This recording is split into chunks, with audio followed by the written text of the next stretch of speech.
Welcome to Not Milk Never Milk. Subscribe if you're lactose intolerant. You begin by powering on both controllers and syncing them to the console. This gives immediate input for player 2. Once done, sign in the second profile on the console so the game recognizes 2 users. Go directly to play, then select Local Match. This tells UFC 5 you intend a split screen session. You do this because the game needs 2 active inputs and 2 profiles to map controls and save progress for each fighter.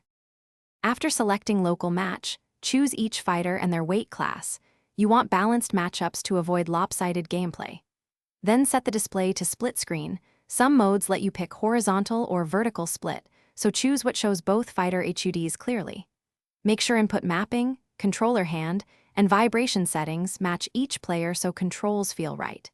Doing this prevents awkward button swaps and ensures both players see their stamina, damage, and timer without confusion.